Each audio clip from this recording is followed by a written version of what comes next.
Nosso Papo de Padre está no ar, graças aos nossos patrocinadores. Construtora Canal, Nogran Granitos, Óticas Diniz, Diniz Prime. Graças a eles, nós chegamos até você. Assista mais um programa Papo de Padre.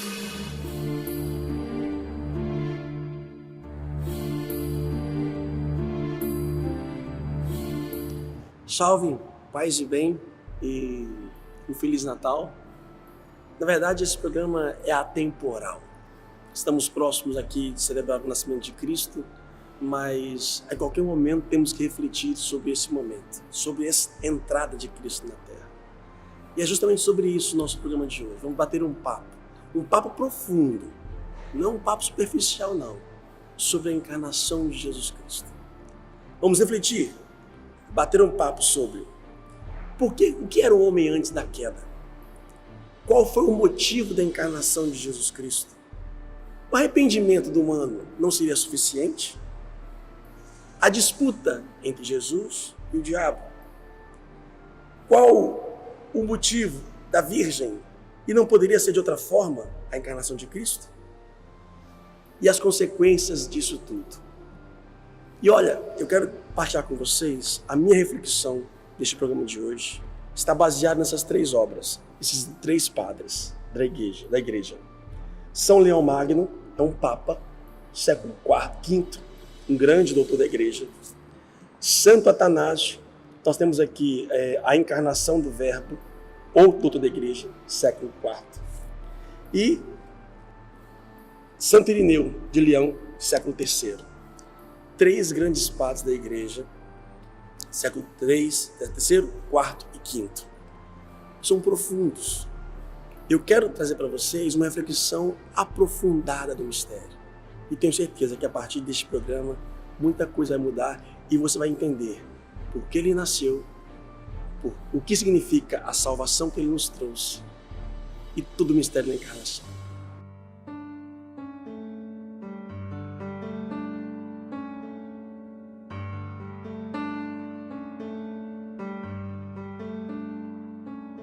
Então, para podermos entendermos a encarnação de Jesus Cristo, porque ele veio nesse mundo, nós temos que voltar aqui, onde tudo começou, no jardim.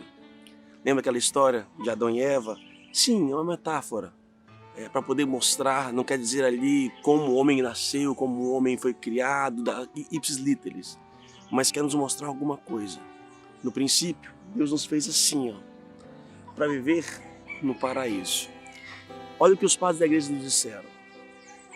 Por conseguinte, Deus criou o homem e queria para ele a incorruptibilidade. Estar aqui no paraíso garantia para nós a possibilidade da incorrupção. Mas os homens, por negligência, abandonaram a contemplação de Deus e conceberam e imaginaram a maldade. A transgressão do mandamento os reconduziu ao seu estado natural. Diz ainda, mas se tivesse, pela contemplação a Deus, conservado a semelhança com aquele que é, teria diminuído a força da corrupção natural e se conservado incorruptível. Se o homem permanecesse obediente no paraíso, ele manteria a graça e chegaria ao nível da incorrupção. Mas porque Deus nos fez, desde o princípio, falhos, sim, a possibilidade. Mas não fomos criados perfeitos. Mas pela desobediência nós perdemos isso daqui. Perdemos esse paraíso, perdemos a graça e fomos transformados, enviados para outro lugar, que não poderíamos ficar aqui. Se tivéssemos permanecido bons, ele cita até a sabedoria, livro de Sabedorias 2, 23 e 24. Deus criou o homem para a incorruptibilidade e o fez à imagem de sua própria eternidade.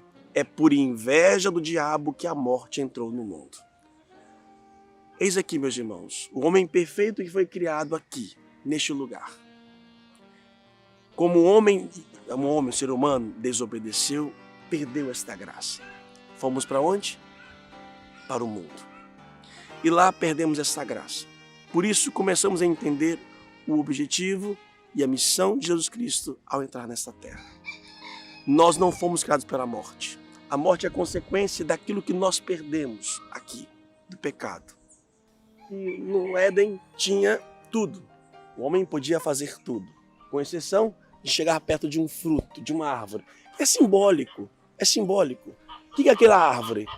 A árvore ali nos dava o conhecimento do bem e do mal. Que no fundo é o quê?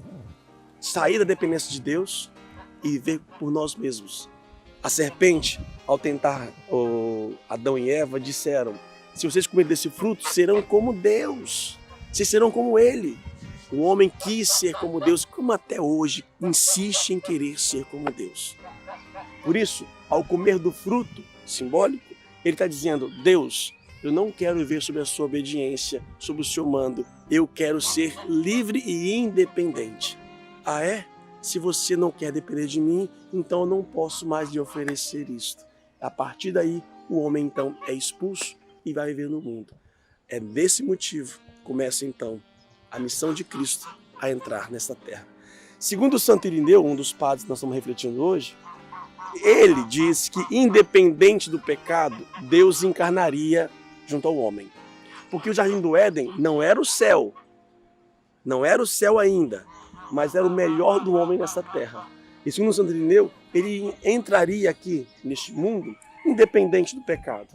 Mas foi pelo pecado do homem que o homem é expulso e perde esta graça. E por isso Jesus vai resgatá-lo.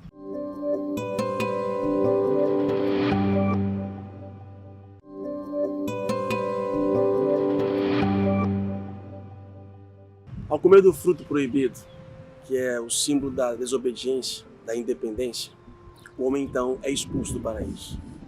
Não é Deus que expulsa da graça, mas o ser humano vive agora independente, quer viver autônomo.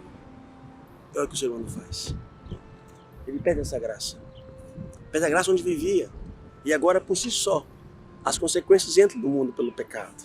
A morte, a inveja, tudo. O homem se torna nada. E aqui, meus irmãos, começamos a entender o motivo da encarnação de Jesus e o amor de Deus para conosco. Diz aqui os padres da igreja: no começo, inventaram o mal e invocaram contra si a morte e a corrupção. Não se limitaram a um só pecado, mas inventaram sempre novos delitos de acréscimos, tornando-se insaciáveis relativamente ao pecado. Depois da morte, da tentação, do Adão e Eva, o homem se torna insaciável em relação ao pecado. Multiplica-se as mazelas humanas. E aí, o que fazer? O que fazer? O gênero humano encaminhava-se para a morte e para a perda total, o aniquilamento. Não convinha que, uma vez criados, seres racionais, voltasse ao nada. Se Deus não interviesse de forma justa, não de forma portentosa assim, um milagre e acabasse, não, de forma justa.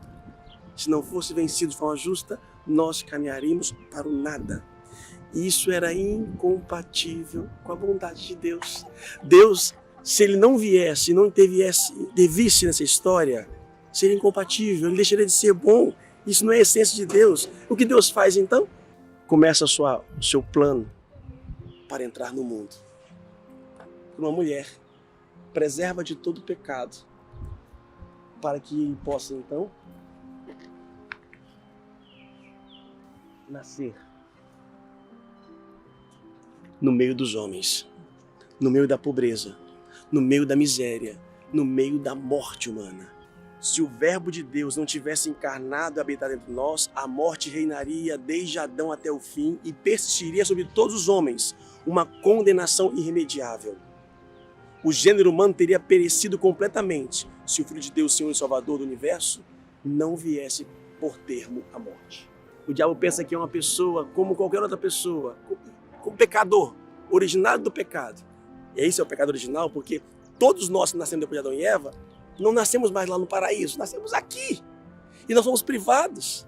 Por isso nós não conseguimos vencer. E aqui ele entra, como qualquer outro ser humano, engana o diabo. Vai vivendo escondidamente e vai vencendo todos, reparando todos os passos de Adão. Recapitulando, como já dissemos, recapitula os passos de Adão para levar à plenitude. Isso é belíssimo, isso é profundo, isso é Natal, isso é a essência da nossa fé cristã. Mas como eu já disse, se não tivesse também ressuscitado, João seria a nossa fé. graças aí ao sim do novo Adão e da nova Eva. O que aconteceu com os primeiros homens, o ser humano, o homem Adão e Eva, atingiu a essência. Exigir dos homens o arrependimento, a transição, o arrependimento não salvaguardaria o que Deus convinha. O arrependimento não liberta das condições naturais, mas apenas põe termo aos pecados.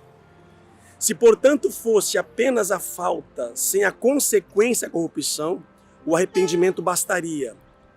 Mas uma vez que a transgressão adiantou-se aos homens, e os homens se achavam sob o poder da corrupção devido à sua natureza, era necessário algo mais. Continua.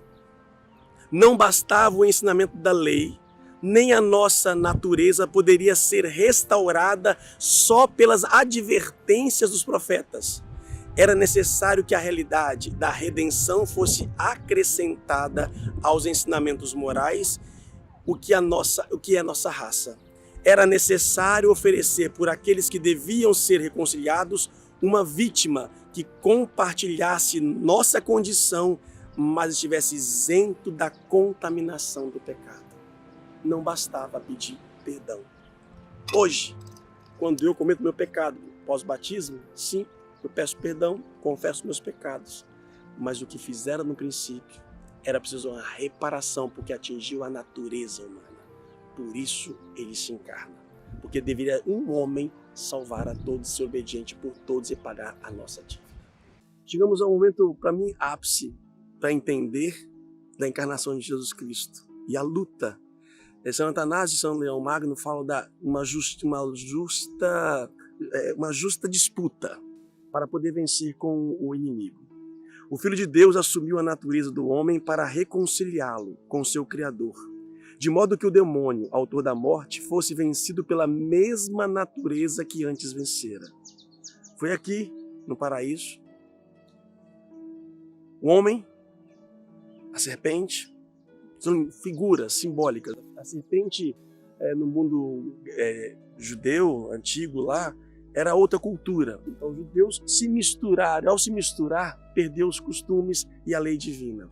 E foi nesse lugar, na natureza, na divindade, no lugar do jardim, a serpente venceu o homem. Então era necessário, para ser justo, que Jesus entrasse então aqui na humanidade e fosse homem. Não poderia ser uma intervenção divina. Se fosse uma intervenção divina, junto diretamente ao diabo, anulando, Deus seria injusto. Porque o demônio, a serpente, seduziu na liberdade, no livre-arbítrio do homem. Quando a serpente dialogou e conversou com Adão e Eva, o homem não tinha pecado. Jesus assume o Adão sem pecado. Esse era o Adão, o homem perfeito. E esse Adão e essa Eva sem pecado são eles que são suscetíveis à tentação. Por isso era necessário que o homem pudesse então ser agora obediente a Deus e vencer. Só que desde Adão e Eva, o homem perdeu uma graça. Nós vimos. Essa graça santificante, por isso nenhum homem conseguiria, desde Adão e Eva, vencer. Se o homem sem pecado não venceu, todos os homens após Adão e Eva pecaram, também não iriam vencer. Então, para ser justo, ele entra, assume a humanidade, a nossa humanidade, para então, com a natureza que antes a serpente vencera, agora seja derrotada. O demônio não usou nenhuma violência, não obrigou a nada Adão e Eva, ao ser humano, foi na liberdade, no consentimento, como homem. Por isso era necessário que um homem fosse obediente até o fim. Um remédio que poderia socorrer os homens prostrados. O nascimento de um filho de Adão, livre do pecado original e inocente. E tem uma frase de São Gregório Nazianzeno: o que não é assumido, não é remido. O que ele não assume, não pode salvar. Então ele assume aquilo que deveria salvar. Ele assume o homem. vem até onde o homem está para levá-lo à dignidade da graça.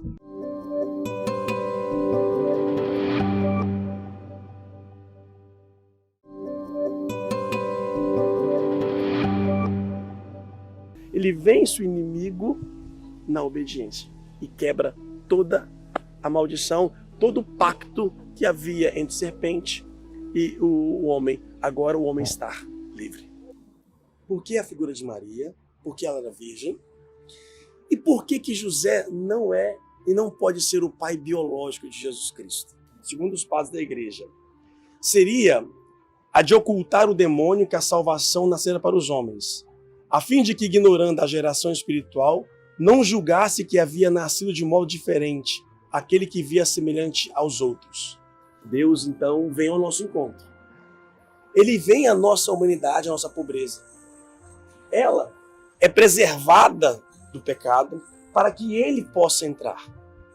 Ele é o novo Adão. Só que para enganar o demônio, para que ele não pudesse perceber que a justiça estava entrando, ele entra como qualquer outro ser humano, por uma mulher. Por uma mulher.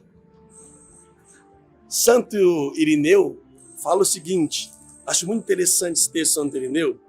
Ele diz o seguinte, que Santo Irineu ele usa o termo da recapitulação. Jesus recapitula os passos de Adão. Ou seja, ele refaz, leva à plenitude. Assim como Adão levou pela desobediência, Jesus vai reparando e refazendo tudo no outro caminho.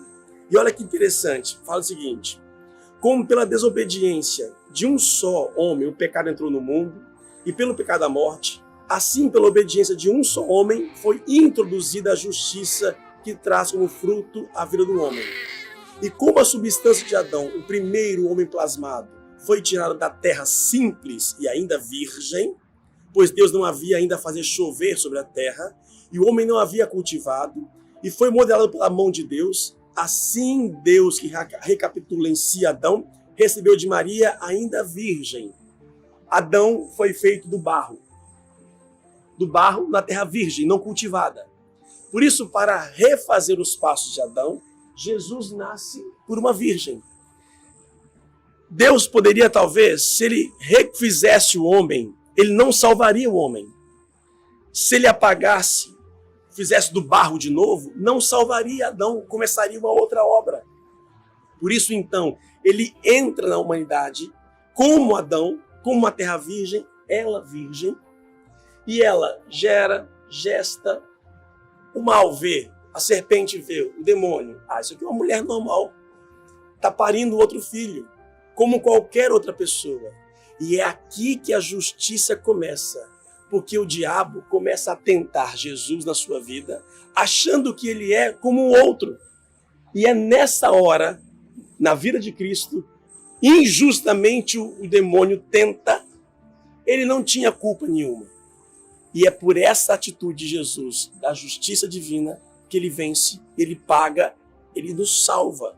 É interessante que a gente fala, Jesus nos salvou, mas muitos não têm entendimento disso. Por que nos salvou? Porque estávamos perdidos, sob o jugo do demônio, e ninguém vencera.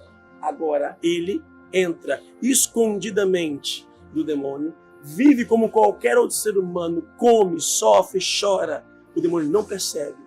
E ele é obediente até o fim. E ele vence o demônio na natureza humana, sem deixar de ser divino, para poder então pagar a dívida que o homem tinha com o mal. E por que São José não pode ser o pai biológico de Jesus Cristo? Lembrando a reflexão da recapitulação de Santo Irineu, Jesus recapitula os passos de Adão, leva à plenitude. Assim como Adão foi feito da terra virgem, do barro, assim também Maria é virgem. E para poder fazer Adão, não houve a intervenção humana, somente a vontade de Deus, o sopro divino e a terra virgem. Não teve sêmen, não teve nada. Quando Jesus então entra no mundo, ele vai recapitular, levar à plenitude. Daí então usa-se a Virgem Maria e, no caso, o próprio Espírito Santo, a mão de Deus, o sopro do Espírito, sem a intervenção de José. Se José fosse pai biológico, transmitindo sêmen, traria também toda a herança negativa dos homens, todo o pecado original dos homens. Ela foi preservada para que ela pudesse ser a mãe de Deus. Assim como Adão foi feito somente da vontade divina e da terra virgem, Deus entra por ela, virgem, e a vontade divina. José participa, papel importantíssimo, mas não como pai biológico. Ele não poderia ser. Um dos motivos da encarnação de Jesus Cristo é para restaurar a imagem que o homem perdeu. Nós somos feitos lá, o Adão e Eva, o homem, o ser humano, a imagem e semelhança de Deus. Com o pecado, segundo Santo Atanásio, o homem perde a imagem, não consegue mais refletir a imagem de Deus. Por isso Deus se encarna para que o homem possa reconhecer a imagem e refazê-la. Para que eu possa refazer esta imagem, se essa imagem foi toda borrada, eu tenho que ter então o quê? Uma outra peça. Não tinha fotografia assim por diante. Então, Deus se encarna para que o homem possa então verificar e ver, nossa, é isto que eu devo ser, porque eu perdi a imagem. O modelo então entra no mundo para que então nós possamos olhar o modelo e dizer, é isso que eu devo ser. O Verbo de Deus veio ele próprio a fim de que, sendo a imagem do Pai, possa recriar o homem segundo a imagem. Se uma figura traçada em madeira apagar-se devido a manchas provenientes de fora, a fim de renovar a imagem sobre o mesmo material, precisa-se da presença daqueles traços cujos traços foram traçados. Por causa da figura, não se joga fora o material o qual fora traçado, mas restaura-se nela a imagem. Não tem a imagem desses profissionais, dos restauradores de imagem? Eles restauram por quê? Porque procuram e vê a origem. Só que o homem perdeu tanto a sua imagem que não era impossível nenhum restaurador fazer, a não ser a imagem se encarnar para que o homem pudesse olhar para ela e então refazer o seu significado de vida, mudar o seu comportamento de vida. Esse também é um dos motivos da encarnação de Jesus. Uma outra questão que os padres se perguntam: por que Jesus não se encarnou antes então? Por que de Adão e Eva até Cristo demorou-se tanto? Não poderia ter feito isso logo? O que os apóstolos pregaram, os profetas tinham anunciado, não se cumpriu tardiamente o que foi objeto de fé. Pelo contrário, a sabedoria e a benignidade de Deus, retardando a obra da salvação, nos tornaram mais capazes de responder ao seu chamado. Assim, o que por muitos sinais, muitas palavras e ritos figurativos fora predito durante tantos séculos, não poderá ser posto em dúvida nestes dias do Evangelho. Deus então não demora, ele retarda para que pudesse ser mais crível, mais acreditável, mais preparado, mais anunciado, e assim englobasse uma humanidade inteira, todos chegassem ao conhecimento. Por isso foi através dos profetas, sacerdotes, o próprio povo judeu, para poder anunciar aquele que vinha, para que quando chegasse, não fosse desconhecido. Se ele chegasse logo em seguida, não teria a pessoa conhecimento e não teria valor. Quanto mais se falasse sobre, mais entenderíamos. E o pior é que mesmo assim, muitos não acolheram. Onde viemos parar? Por que falar do nascimento, Natal, estamos no cemitério? Aqui é o lugar da morte. É simbólico onde nós somos enterrados. O nascimento de Jesus Cristo é hiper importante. Mas tudo é refletido, e a gente analisa e celebra o Natal, porque ele ressuscitou. Se ele não tivesse ressuscitado, vã seria a nossa fé. Foi porque ele ressuscitou, nós olhamos para trás e vemos onde ele nasceu, como nasceu e assim por diante. Foi porque ele venceu o inimigo. Lembra que o salário do pecado é a morte? Como ele foi obediente até o fim, venceu até o fim, anula a nossa sentença com o demônio e nos liberta. E a morte, que era o nosso fim, já não é mais. Então é graças à ressurreição que olhamos para o seu nascimento e olhamos para nós. Mas uma outra pergunta que é interessante aproveitar, embora esteja no Natal, por que ele morreu na cruz? Não poderia ter morrido de uma outra maneira, de outra forma? Interessante isso, né? Olha aqui para nós. Se saísse do corpo de modo reservado no leito, conforme os demais, julgar-se-ia derivar-se o evento da fraqueza natural. Se ele morresse no leito, dormindo, ninguém saberia, ninguém testemunharia a sua ressurreição. A morte devia ocorrer, era certo. Por quê? Porque ele assumiu a carne humana. Não o Deus tinha que morrer, mas porque ele assumiu a nossa carne humana, essa carne humana deveria morrer. E ele morre de que maneira? De uma forma que pudesse chamar a atenção de todos para que a ressurreição fosse pública. Se ele morresse, não ficaria bem que ele adoecesse, já que ele curava as doenças. Porque havia assumido um corpo, esse corpo então deveria morrer. Seria indigno o verbo de Deus, a própria vida, se ele se matasse, ocasionar ele próprio a sua morte corporal. Também não lhe convia fugir da morte. Se, portanto, o Cristo houvesse morrido sem doença, nem dor, ou em particular sozinho, ou num canto, num lugar deserto em casa, ou tivesse conservado o corpo oculto em qualquer lugar, e em seguida reaparecido subitamente, dizendo ter ressuscitado dos mortos, tudo isso seria uma fábula. Por isso, então, se torna grande, público, todos testemunham a sua morte, que realmente já foi açoitado, que sofreu, que foi obediente até o fim. Todos testemunham, não tenham dúvida da sua morte. E por isso, quando visse vivo, acreditariam na ressurreição. Somente por isso. A morte não é mais o fim. Ele nasceu, morreu e ressuscitou por nós. Estamos livres. Após a encarnação, morte e ressurreição de Jesus Cristo, ele nos faz fazer discípulos. E é aqui, que tudo recomeça. Tudo recomeça a partir daqui. Recebendo a graça do batismo em nome do Pai, do Filho e do Espírito Santo. O que acontece? Nós não voltamos a viver no paraíso, só depois da morte. Mas o paraíso passa a vir em nós. A graça santificante que Adão e Eva perderam volta até nós. Por isso, nós cristãos batizados, que celebramos o nascimento de Cristo, nós somos uma nova criatura. Vivemos sob um novo Adão. É verdade que ainda, como diz Santo Agostinho, permanece em nós a concupiscência. Nós não voltamos como era Adão no princípio, mas nós trazemos a graça do Espírito que ajudou o próprio Cristo a ser obediente até o fim. Nós podemos agora e temos aqui a obedecer uma nova pessoa, o Espírito. Nós não somos mais mortos. Nós não estamos mais no mundo perdido. Estamos no mundo, mas nós não somos mais do mundo. E a partir daqui, nós chamamos a Deus de Pai. Gente, isso é belíssimo. É grande o mistério do favor divino e é um dom que excede todos os dons. Deus chamar o homem de filho e o homem chamar a Deus de Pai.